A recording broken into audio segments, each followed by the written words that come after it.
is I do feel that there's this sentiment with some people that artists aren't allowed to do that. And for whatever reason, like, it's shameful to shill. It's shameful to go through that process. I don't personally understand that, and I don't believe that. So I do try to empathize with people who view things that way, but I can only go so far because I don't see it that way. Yeah.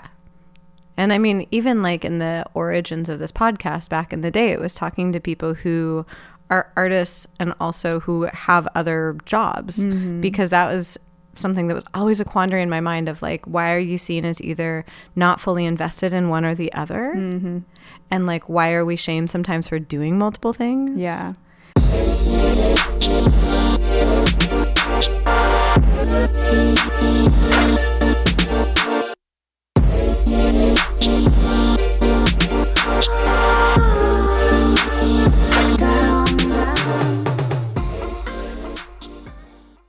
Welcome to Why Not Both, the podcast all about how our multiple passions shape our identity and our lives. I'm your host, Pam Schaefer, and our producer is Laura Studeris. This season, we are brought to you by Under the Radar magazine. If you like what you hear, you can head over to our Patreon to support us directly and get transcripts of all of our episodes, or you can come hang out with us on your favorite social media platforms, where we can be found under WNB the podcast. This week, we got to spend time with the wonderful artist Ellie Pritts. I hope that you enjoy our chat. I feel like the like elder millennial like poking at the housing market with a stick being like, collapse already. Please. Collapse a little harder. I'm ready. Yep. It's like, welcome to Why Not Both? Optimistic nihilism. This is being in your 30s. Pretty much. This is what it's like now. This is what it's like. We're like, wait, if things all collapse, then if things get worse, then maybe we have a chance. Sad jazz hands. Yes. So how are things in general doing all of the things while waiting for society and the housing market to slowly collapse? Wow. How am I biding my time? I mean, honestly, I really can't complain. I feel very fortunate. I feel that I've been very lucky, and I feel grateful for the position I'm in, especially, given, the collapse we're talking about. I think I've done pretty well, all things considered. You've been doing many wonderful, colorful things. Yes. It keeps me happy. I was wondering, like, when I was thinking about it, I was like, I finally get to Ellie on the podcast. And then I overwhelmed myself with all the questions I wanted to ask and was like, I've done this to myself. I was like, what to ask about first? Like, the Frogs. I think that's what I want to ask about first, is like the Frogs and the AI and all the fun and excitement. Yeah, you were at the event where I like gave a whole like little dissertation on that. Yeah. So you have a lot of information. That was so intriguing to me, and I was just like, I would love if you feel like reiterating some of that to break it down, because that was so cool. Yeah, that so this is a project that I did last year, last fall. It was my first time experimenting with collaborating with AI for art, which as of this time right now that we're recording this is now like a really popular thing. Specifically in like the last week, everyone I know, not even just like NFT artists, are just posting like the most hilarious AI generated prompts that they're doing on Dolly or whatever. There's all kinds of apps. It's so freaking funny. But this was early on. You were on top of the zeitgeist, Ellie. No, I mean, this tech has been around for a while, but in terms of like having it applied to art, it was early enough that I didn't have a ton of resources, and I kind of didn't know what I was doing. I was just messing around which is the best way to explore anything, I think. But yeah, the project kind of evolved on its own. I didn't go into it thinking that I was going to create an art series. I was just playing with a new toy, and in that process, well, it's an amazing thing to be able to put anything that you can think of into a search field and then get what a computer thinks you want to see. And I got really good at getting it to do that, basically, like telling it the right things, giving it the right inputs. And then I discovered that I could give it imagery as well to basically build libraries. You know, really went down this rabbit hole. But while I was going through that, I started generating images of frogs really early on because I love frogs, and I've always loved them. As a child, I was like obsessed with catching them, and I just think they're really cute. And a lot of times when I'm working on something new, I will put a frog in as like a placeholder asset in certain things, and sometimes I end up leaving it, and it's like a little bit of an Easter egg. So for people who are like super familiar with all my work, they'll still catch it. But this time the frogs were looking so good that I was like, I think this is it. Like, this is not the placeholder. This is the thing. This is the thing. And, you know, it really was just like a combination of me really loving this new technology, loving frogs, and also wanting to tap into the nostalgia that I was feeling at the time. I was doing a lot of work that felt very nostalgic. I had just, really around the same time that I started working on this, I had just released my first piece that was camcorder footage of myself as a child. Yeah. And I like edited it, and I sold it, and it was a really cool, magical, experimental thing, and it resonated with other people, which surprised me. And so then I was like, all right, I love frogs, and I love surrealism. I loved Lisa Frank. I loved Salvador Dali. And so I started creating these frogs that were just like these surreal frog-like creatures, some more frog than others. I like how you put that, and we'll link in like all the pod notes so that people can see, but I love the phrase "some more frog than others." Yeah, some it's very clear that there is a frog involved. Others, you really need to use your imagination. And it really, of all the different inputs that I was doing, and again, when you were at the event, you got to see some of the ones that didn't work. Yes. Like clowns. That didn't work. That was lightly terrifying. Yeah. There's all kinds of funny, terrifying things I got, but the frogs were good, and I enjoyed making them. So I went down this rabbit hole, and I was generating images, so still images, and I wanted to animate them, which again, now it's pretty easy to do that with the tools that like anyone can have on their phone. You can generate like a video version of what you're doing. But I didn't have that. I didn't have the tools for that last year. So what I ended up doing was I was taking these images and evolving them over and over and over again, essentially creating frame by frame images, and then taking them into DaVinci Resolve, my video editing software, and putting them together and using a transition tool to basically create content between frames. Yeah. I was making a video out of not a video. Right. Is what I was doing. Yes. And I was morphing. Essentially what I was doing is I was morphing images into each other to create a video output. And then I created these frogs that morph in and out of each other. And I really liked how that looked, but I'm also, I'm obsessed with analog gear, yes. TVs, circuit bent hardware. Like most of my video art that people know about it fits under that category. That's what I think people associate me with. So of course I was not going to leave these frogs untouched. Right. We cannot just have the cold, untouched frogs without the analog. And they did look great, but I had to see what would happen if I went and played around with it more. So I did.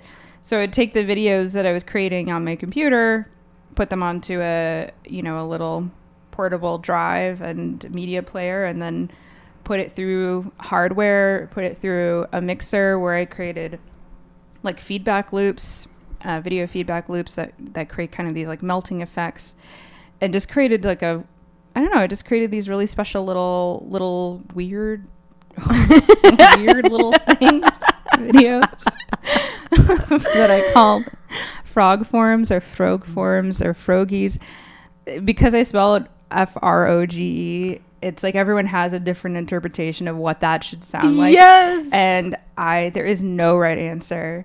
The first time that someone said froggy, I was like, oh, of course. I never thought about that one. But yeah, froggy, there's an E at the end. Those are my frogs. And I released that last fall. And it really... It's interesting. I was reflecting on this recently. I can't remember how many I released. Maybe 10. I don't know. Maybe more than that. It got a lot of attention. Like, a lot of people really liked it. And I would say every major press opportunity that I've had since then, the first thing they ask about is the frogs. Like, without fail. I just had a big, like, Instagram featured me on their account. Yeah, I was so excited for you. Yeah, it was great. And when I had that call with them months ago about that, they like interviewed me, and the first thing that she asked about was the frogs. Something about the frogs really resonates. But like also the series didn't really there isn't really a correlation between the public frog sentiment and sales. I feel like I really struggled to sell the frogs. And so I ended up taking a bunch of them off the market like last year, and recently after the Instagram feature, I put a couple back on. But of course now the entire economy is collapsing, and buying art is understandably not a priority. But yeah, I've been reflecting on how much people love the frogs. If I'll ever make something as beloved as the frogs. It's like your hit single. It is. It feels like it, but I can't complain. I love them still. I love creating little creatures. And then that influenced my next big project, the one that I just did in Berlin, and that was a big success. And so I see that the frogs opened up a frog path. I'm going down it, and I'm excited about it. When you said going down the frog path, what popped in my head was running up that hill. Yeah. And I was like, because that's how my brain works. And I was like, running down the froggy path. I just imagine the little frogs on top of like the little what was it called? The synth that Kate Bush used. The Fairlight. Have you ever seen like footage? Oh, Ellie. We have to watch footage of the Fairlight, because it was the first sampler synth, but you could also adjust the waveforms using what looks like an Apple IIe monitor and a pen that's like light sensitive. Oh, okay. Then maybe I have seen this. Yeah. That's crazy. That's so cool. I just imagine the little frogs like bouncing on the little like waveforms. But like in a way, it analogized in my head, because she just released a statement of how just how touched she was and how interesting it was seeing this song used in I actually haven't watched the Stranger Things. Yeah, I haven't watched it yet. But I love that it's almost part of the cultural emotional tenor of the time, because it's the throwback to when that song was released, but now the song is relevant to people's emotions now. Yeah. And it's seeing what happens decades later to art that you put out in the world that's extremely meaningful to you. And I'm I don't know where the Frogs will go. Yeah. Like Kate Bush didn't know that this is where Running Up That Hill would go. Exactly. You never know like where it's going to end up or like what it's going to open for you. And like that to me is the exciting thing about putting out art that like resonates personally. Yes. Is that even when you first put it out, people might be like drawn to it. They might not care. They might be repelled by it. But then like there's this weird trajectory that opens. Yeah.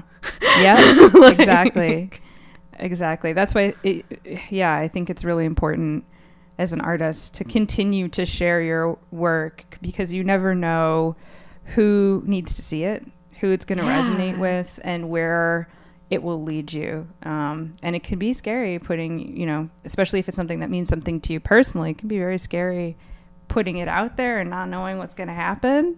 But in my experience, the more vulnerable I am with my art, the more successful it seems that I am. So it's, it's a balancing act. Yeah. Well, and it's interesting. I think about like our collaboration. That's still like my most viewed NFT. Yep.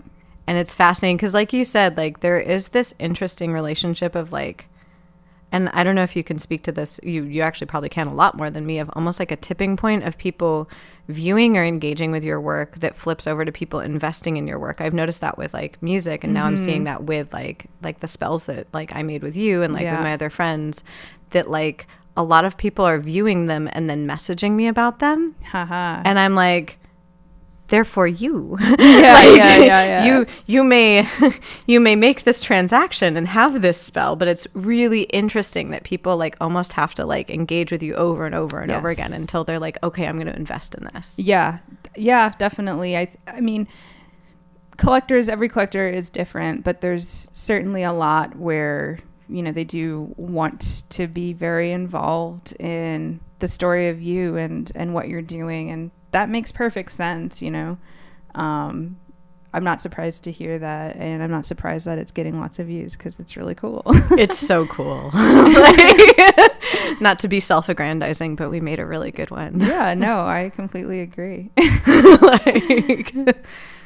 How was it like when you were in Berlin? Like, can you explain more of what you were doing there? Yeah, I was doing a lot of things. I was wearing so many hats. I was in Berlin working on a very big, actually the biggest NFT art exhibition in Europe. And honestly, at least at that point in time, probably the world, physically biggest, in Berlin. It took place at a venue called Kraftwerk. Oh my God, I love that. Yeah. And so Kraftwerk is like a decommissioned power plant type building. It's like over 80,000 square feet, hyper like brutalist, awesome concrete. That just sounds so German. Yes, the most German, and it's in like East Berlin. Yeah, it's like it's like the quintessential thing that you could think of, at least an American would maybe think of when they think of Berlin. Right. Berlin like art show or Berlin like club, because there actually is a club underneath in the underground of this called Treasure, which is probably open now, but it wasn't. It was still closed. But yeah, it's just this amazing venue, fantastic venue, and it's kind of a blank canvas. I mean, it pretty much is a blank canvas. So every aspect of this exhibition had to be like planned, and everything had to be brought into the space. Oh, wow. Every, like, even the lighting and everything, because it's not, it was a power plant. Yeah. It's not a museum. So there are lots of like cool, quirky things, and we had an amazing team working with us on that. And my responsibility was helping to curate the exhibition itself. There were a lot of different moving parts to this. This was like almost like a festival type of event. Oh, wow. Yeah. It took place over the course of 3 weeks, 10 evenings. And there was live minting happening there of NFTs that represent membership in the DAO Bright Moments, which is the DAO that, organized and produced this event as well as several others. And but also the whole first floor of Craftwork was like a pop-up exhibition museum with different sections of NFT art.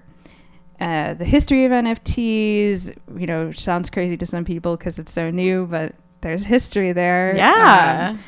The history of the NFTs that Bright Moments has, you know, been a part of, and shows that they've done and artists that they work with. And then the biggest part was what we called like the contemporary section, which was what my job was curating that. So we ended up curating over 100 pieces of art by over 30 different artists. And wow. You know, that was, and I also served as like artist relations for all of the artists that I curated. Oh my God. So that's a lot. I was like, how many spreadsheets did you have? Oh, so many spreadsheets. Oh, the spreadsheets involved in this process. I just imagine like spreadsheets with like multiple tabs and all sorts of stuff. Oh, like, yeah. Oh, Ellie. My spreadsheets had spreadsheets. Yes. And it, you know, every step of the way, it was not my first time curating, but obviously this is the largest scale event that I've done, and it was a tremendous opportunity and an incredible experience for me to support artists that I care about, and then after I started that process, I was selected to be one of the 10 Berlin collection artists. So every night of the festival, a different artist was live minting 100 new pieces of work. Oh. And it was kind of up to them how they wanted to do that. Like, there is a certain degree of showmanship that you could put into it if you wanted. It could be as simple as, for 45 minutes, a playlist that you made will play and we change the lights how you want and your art shows up on all the screens. Or if you're an artist like Ellies Sun, who is one of the artists that was in the Berlin collection prior to my night, Ellies did an incredible like projection mapping performance with live dancers. Ooh. And yeah, and it was like sound reactive and really, really cool. And then I did a performance as well, and it totally different. I used the same projector as Ellies, but I didn't do like projection mapping. And yeah, I was hooked up with a DJ and producer who is amazing, called Kongsum Pax, who worked together with me to create like the perfect 45-minute set, like the exact vibe and energy and flow of what I wanted to do for the reveal of my series, which is called Reverse Zoology. And it's kind of like the extension of the frogs. There's more animals. There's more going on. And yeah, so we both like shared a DJ booth, and he did an amazing set. And then I did the visuals. So I was doing live visuals during that. And I had my glitch gear with me, and we had rented some really high quality old like CRTV or monitors. And yeah, so people got to kind of see a little bit of the process that I actually did in the creation of that series live while I was on stage. And so I did that, and that was like that's how I handled my night, which was the last Friday of the entire event. So it was like, oh my God, pretty intense. Oh my God. Well, in creating, it's fascinating to think that we have so many live sonic performances, but not a lot of live visual performances in that way of the crafting of visual art. Because I think when I think about the value of like paying for someone's visual art, I think about all the hours spent of like actually crafting it, but you don't usually see that. Whereas that's so cool that you were able to like essentially like perform that craft for people. I don't know how else to put that. Yeah. I was like, that's really interesting. It was very much like, I did prepare a bunch of stuff in advance, not knowing exactly what to expect, and then it felt very much like I was performing. And it was also my first time doing that. I've never done that before. I've only ever created visuals like that on my own, and then I deliver them, and they've been used in live performances like plenty of times, but it was my first time doing it live for everybody, and there were all kinds of technical issues and just so many things that went wrong, but the end result was still great. Yes. I think that, like, at least imagining it in my mind's eye, that would make it even more interesting for me, because that is part of the process. Yeah. Is like, I don't know about you, but every time I open Ableton or Final Cut or really any software, something goes right and something goes wrong, and there's like swearing involved and a lot of yeah, I definitely had software nightmares. Now that I work primarily with like hardware, it's a whole nother like layer of nightmare with it's just as much cursing, but more tinkering. Yes, like, more like fiddle. Just like, yeah. So there's lots of that. Learned a lot, each time I learn a whole lot. Oh my God. And that, I think it's important for people to see that. Like, I thought it was interesting when I interviewed Hannah, who basically recorded a whole album on Twitch. Oh, whoa. Yeah. That I was like, that is nerve-wracking and amazing. But yeah, it was the same thing where it's like people got to kind of see, like, when you're like going through things, to be like, okay, that was close. Okay, this is sort of in the ballpark. Oh, I really nailed it. Oh, wow, no, that was garbage. Okay, like, what's next? Like, what's yeah. That it's like seeing that process instead of thinking that like artists are just like, we're just sitting here musing on something, and then all of a sudden like, boop, it's like, oh no, right.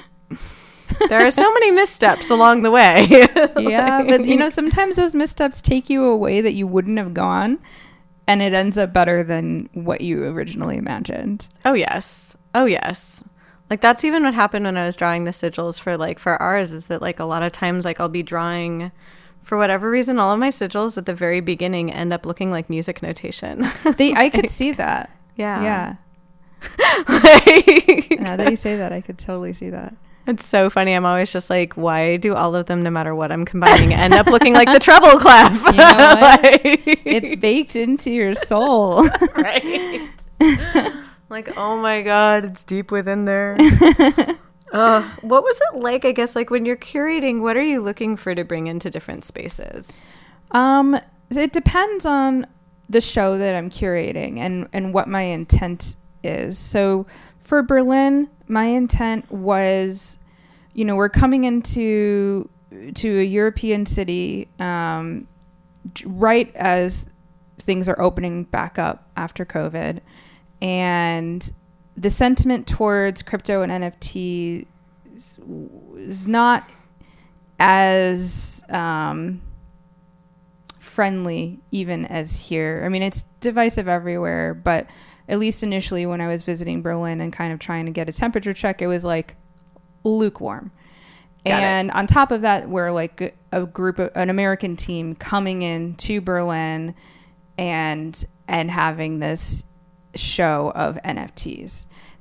There's a lot that we could have done that would have made that a disaster. Right. That's a lot of pressure. It's a lot of pressure. And so the way I was approaching it curatorially was, there are really two objectives that I wanted to hit. And one was to provide space for the community that does exist in Berlin already, the creators and artists that are there who have been doing this work. It was important to me that they have representation in this show. Right. So I wanted as many of the artists to be from Berlin or Europe as possible, but I also wanted to educate, and specifically, like, in a very small way. There's a lot to educate people on, but I wanted to simply challenge viewers' perceptions of what NFT art is. Right. For a lot of people, they might think that NFT art is just CryptoPunks or Bored Apes. Yeah. And might not realize that there's so much depth and breadth to what it actually is and can be. And that's also just a tiny little sliver of of the possibilities of what an NFT can be. Just like trying to be very, very precise and specific, because my job was just to curate art. So in that, within that constraint, how can I show people all the different things? So it was very like diverse body of work for this show. It was all kinds of different things, from like extremely beautiful black and white photography to crazy 3D animation, like dystopian futures realized, music videos, just pretty much everything, short films. Oh, wow. Poetry. Yeah, really just trying to show people, you know, this is big. This is a big thing. And it's probably not just what you think it is. And for the people who are coming in and not knowing a lot about NFTs, which I think was most of the people, honestly, it's still kind of a little bit of a niche. But yeah, it was, I'm very happy that it was successful and very well received. And I feel like I reached my objectives, so I'm happy about it. I am nodding sagely. So I was like, no one can see because I haven't set up a camera in my home studio yet. I was thinking about what you said, that crypto in general is also very divisive. Yes. It's interesting to think about, because some of it I at least feel is like either lack of knowledge or misinformation, but also there's something that feels like philosophically divisive about it too. Yeah, definitely. I agree. I'm curious, I guess, like why it feels so divisive. You know, it's really hard for me to say. I think there's a couple things. In the art world, there seems to be a sentiment amongst some artists and musicians that if you become financially successful, you're selling out. Right. And especially when the success is tied to something that feels to others like a compromise. So, for example, like you are an indie artist and you get offered to have your song placed in a McDonald's ad. You're probably going to hear some shit for that, because the compromise is that you've allowed your music to be associated with a brand like McDonald's. Right.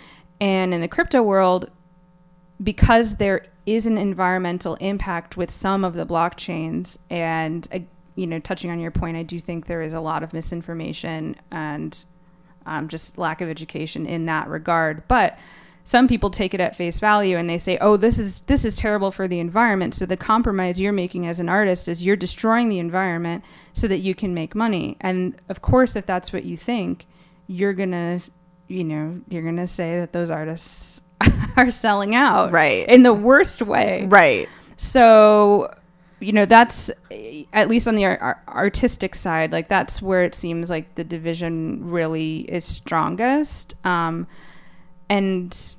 again, that I guess that touches on something that's philosophical, which is just like, what is success supposed to be for an artist? Are we supposed to be starving? Are we never supposed to compromise? Are we all being honest with ourselves about the compromises that we make every single day? Are we just passing judgment on people? Yeah, I don't know. Ta-da! I was thinking about it because in the episode that I released last week, and this is going to be released the following week, I was chatting with Stoya about why people were reluctant to potentially pay for OnlyFans and have like direct engagement with an artist and direct support, but were willing to like engage with like mainstream pornography. That it's like, why are we willing to engage with something that actually removes like financial agency from artists and creators? Like, what makes us uncomfortable sometimes about giving money directly to artists, and why is that seen as like even in like the NFT world, like shilling, and like, like pandering or asking for money? And it's like, why is it shameful to want, like, because I mean, any form of money is just our agreed upon exchange form of currency. Yes. Like, that's it. Yes. Like, whether it's digital, whether it's physical, whatever, it's just like we've agreed this is how we exchange energy. Yeah. And so why if someone's giving you something energetically, would it be shameful for them to want energy back? Yeah. I think that, again, it comes back to, I don't know where exactly this belief originates from, but there is like I do feel that there's this sentiment with some people that artists aren't allowed to do that, and for whatever reason, like, it's shameful to shill. It's shameful to go through that process. I don't personally understand that, and I don't believe that. So I do try to empathize with people who view things that way, but I can only go so far because I don't see it that way. Yeah.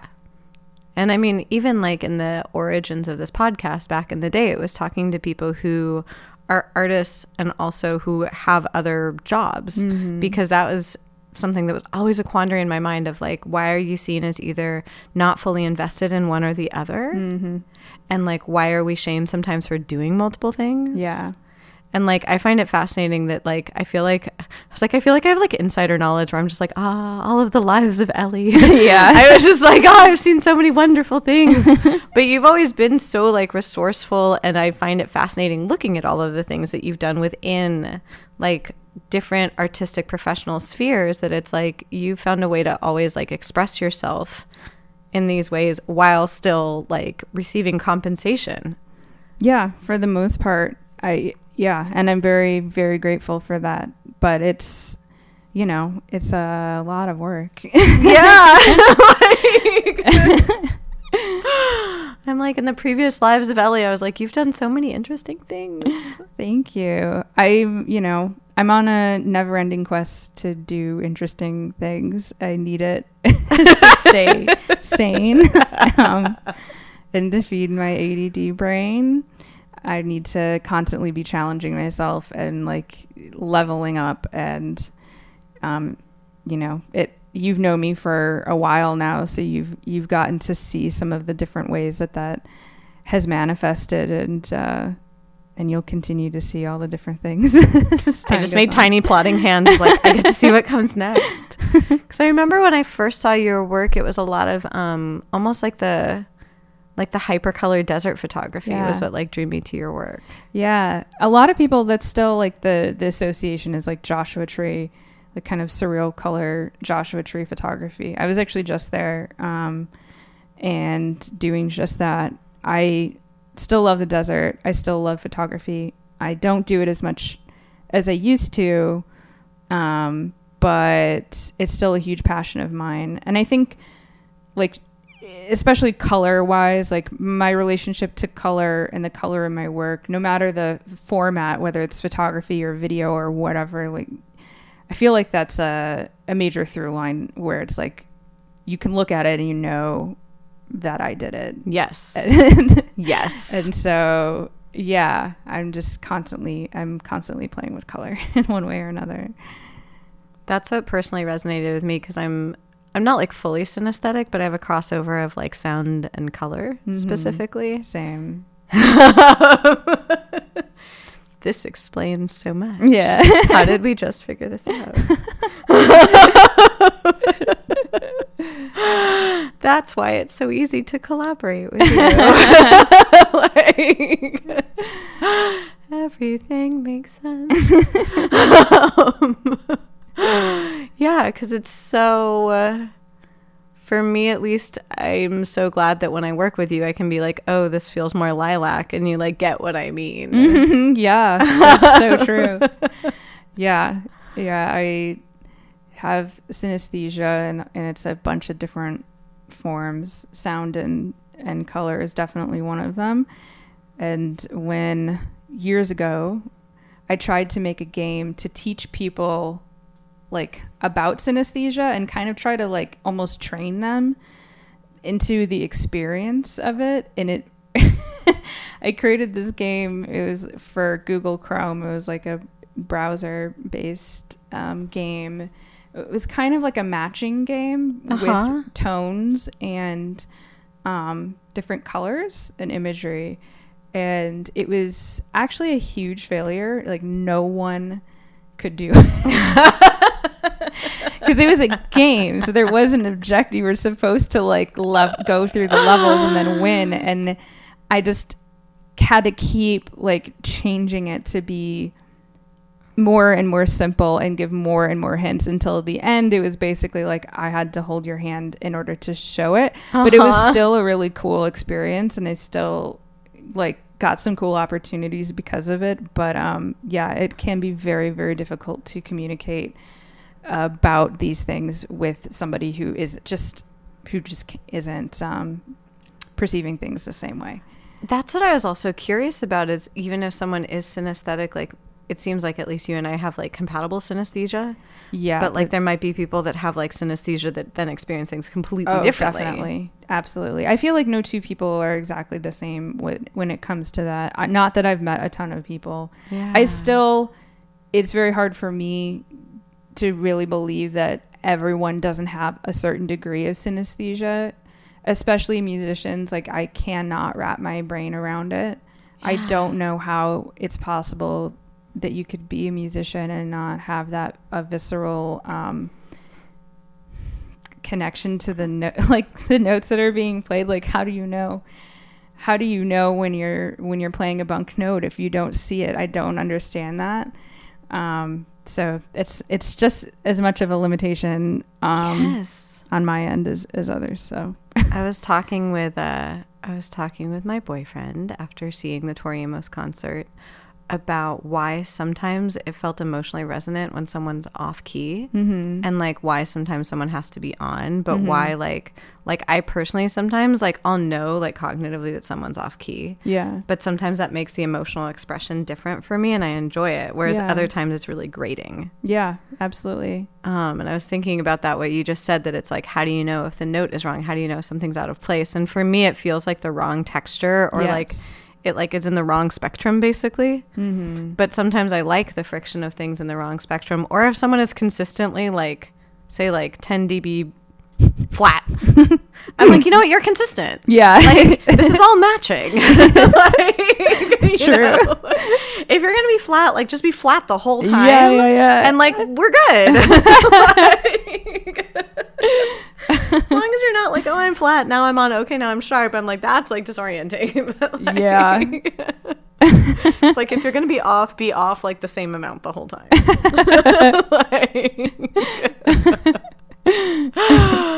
I was just like, that's interesting that people recognize you for the color spectrum things, given that, because you've worked in so many different spheres. Mm-hmm. I mean, do people like, you know, it's interesting that people do open with, I was like, with the Frogeforms.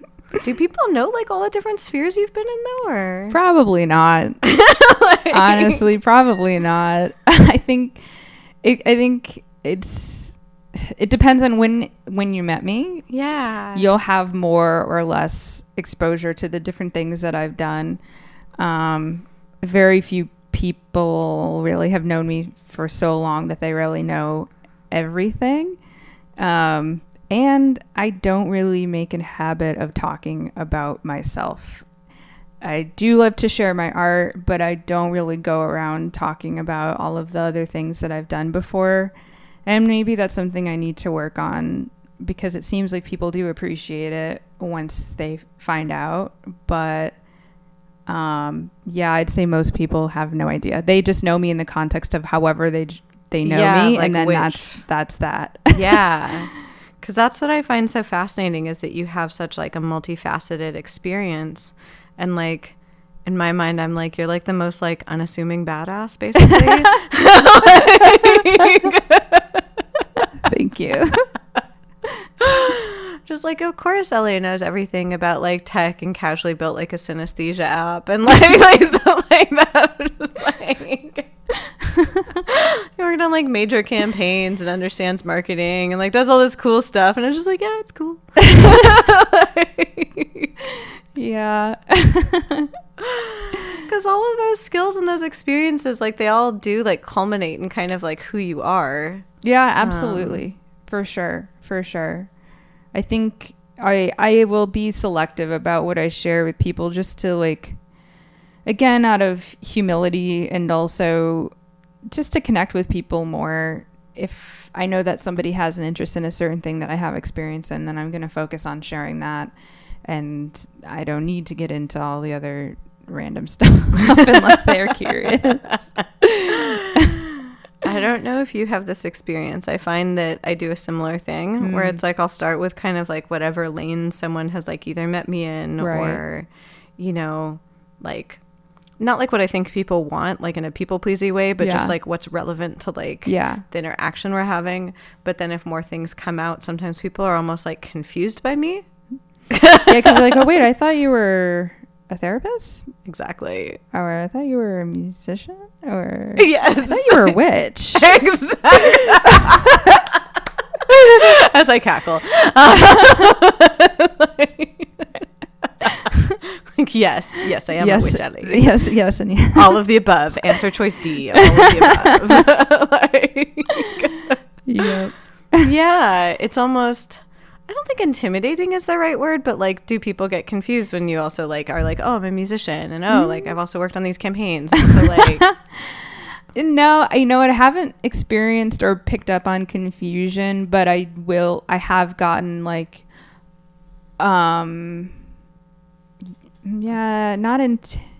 sometimes it seems like a person might be intimidated.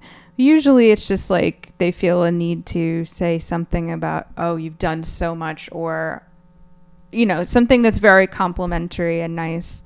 And that can make me feel self-conscious because I'm like, God, I really don't want to, like, I don't know. I'm just hyper aware of how other people might feel. Like, I don't want to make anyone feel like they haven't achieved enough and maybe I'm overthinking it. I don't know. But I've certainly met people and even been in relationships with people who were intimidated by the amount of stuff that I've done and weren't necessarily happy about it. That has happened to me as well. I've had the same inner monologue many a time. And I would have to say not the only benefit of getting older. It's actually really fun getting older. But one of the benefits of getting older is that I'm like, okay, if someone is like intimidated by this, like they're probably not a person for me. Yeah, absolutely. And you have to learn that sometimes the hard way. And I agree with you. Getting older is fun because you really you own yourself. And then that just makes life a lot easier. And you know, you can see what's not going to work from a mile away. And what you're describing is a perfect example. And yeah, I'm 100% with you on that. I've definitely had that in my dating life as well. So I'm like, I feel you. Like, I've definitely had people like drawn to me that they're like, oh, it's so interesting that you do these like different things. Could you do like maybe fewer of them so we can like spend more time together? Like, can you chill out a little bit? I'm like, I thought you were drawn to me because of my entire lack of chill. Yeah. I'm actually a very mellow person, but intense. Mellow intense. I like that. Like, do you have people in your life now that you feel like are on board with that and like sharing a lot of the stuff that you do? Oh, absolutely. My family, my mom, like I got her a digital like picture frame for Christmas because she loves my NFTs and she wants to see them. Oh my God. So whenever I make a new one, I like upload it to her frame and she tells her coworkers about, like, I don't know how much they understand like what's stuff happening is, but I so appreciate the support. My best friend, JD, he's amazing and he's known me for like, it's going to be our 10-year friendiversary soon. So he is one person who truly has seen like all the Ellie things. Yeah. And he's like a huge fan and he's collected my works. I think he's probably my biggest collector. So that kind of like he's a huge supporter and loves what I do. And I share stuff like works in progress with him and get his feedback. Yeah. And my partner, Ariel, he's also an artist who is amazing. And we've collaborated on work before. And he's like my biggest cheerleader. Like he came to Berlin and he was there on the night that I performed, for the first time. And it made him so happy to see me doing my thing. And I realized that in that moment that I hadn't ever really had a partner quite like that before. Usually my biggest accomplishments were moments of anxiety for the people that I dated, because I think they felt like it was bringing me further away from them, or that I would meet someone cooler based on you know, who I'm getting exposed to and stuff like that. And I get it. Like it probably can be hard. But yeah, Ariel's not like that at all. He's just like, yeah, he's so for it. Yes. So, Tiny cheering hands. Yes. I'm just like, that's what we want, is we want partners that inspire and uplift us. Absolutely. And are excited about our success, because they're just like, have you seen my person? Yeah. Have you seen how cool my person is? Yes. It is such a wonderful thing. I feel very happy that I have all these people in my life who are there for me. Oh, it's like, that makes me so happy. That I'm having a similar experience where, like, we were talking even before we started recording about, I was like, spoiler, Ellie met the person that I've been seeing like very early on into us seeing each other at the gallery that you also curated in Venice. Yeah. It's much the same, where I don't think I've actually ever had a partner that similar to Ariel. Like, anytime I'm succeeding at something, or when I'm launching something or things like that, he's so invested in it. Yeah. It's like, he just is like, I want to see you shine. Yeah. Like, and I'm just like, well, this is novel. I think I like it. Yeah. It's beautiful. Like, this is cool. And also getting to collaborate with friends and partners, that I think is really powerful. Like, finding kind of like your people that also you can run things by. Yes. It's super, super helpful, and I really appreciate it, and it's very important to me creatively. Yeah. I find that my music bestie, it's funny because I have like my best friend from high school who's like my legacy bestie.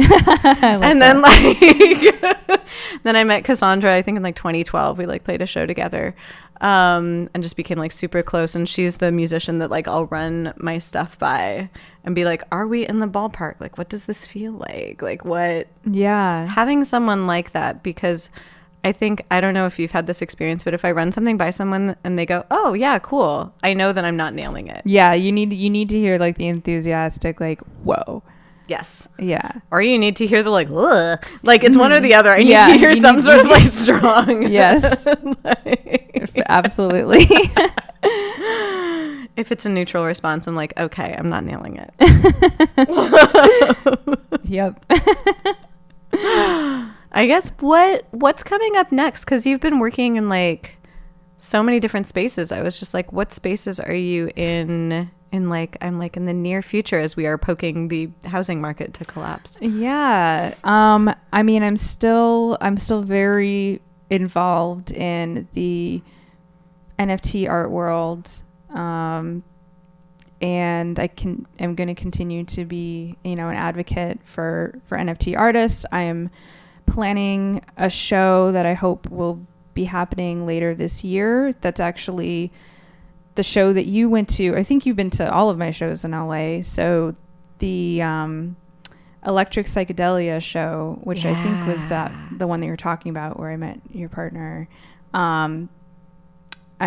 Intend to bring it back every year. Ooh. Not at the same place. Yeah. But I want it to be like a regular, hopefully a yearly thing, with the intent of a different roster of artists each time, staying within the same vein kind of aesthetically, but yeah, just having it be the Ellie show once a year that I get to do, that's really just for me and what I want to see. And so I'm excited that I'm starting to plan that now, and hopefully it will happen this fall.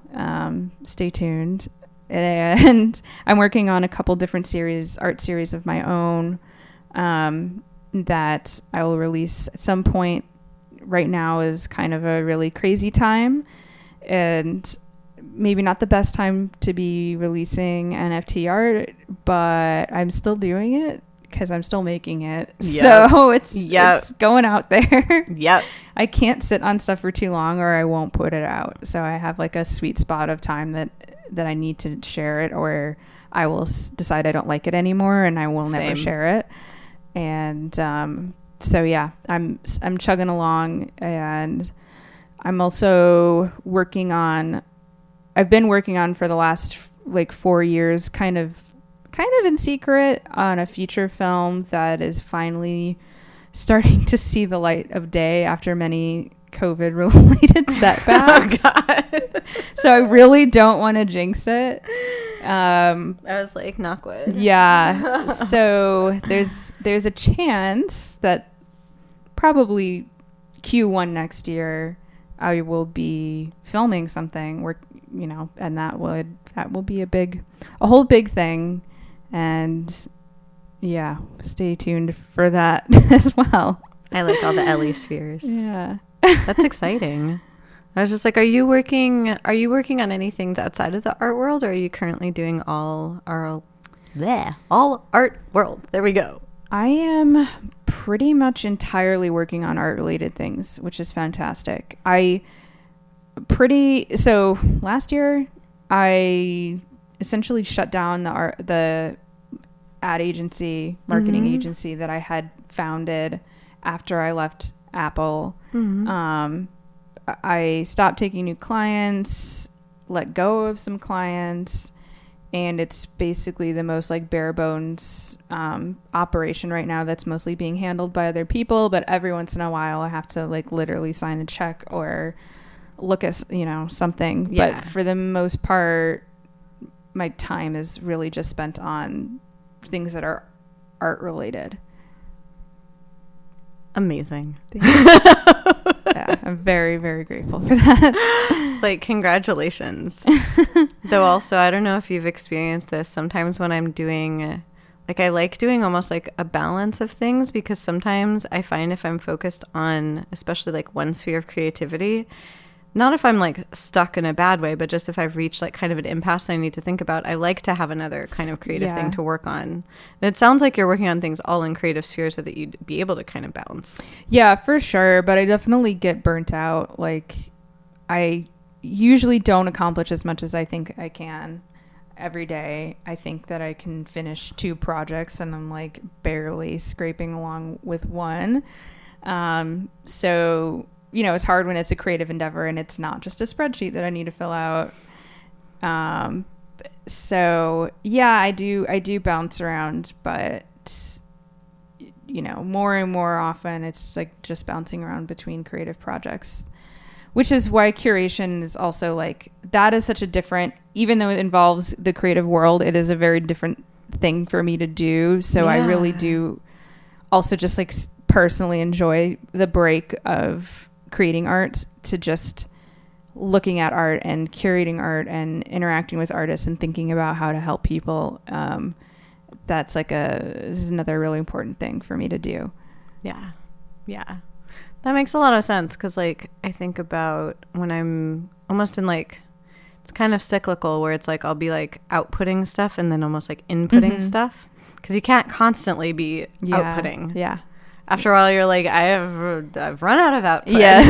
Yeah. Exactly.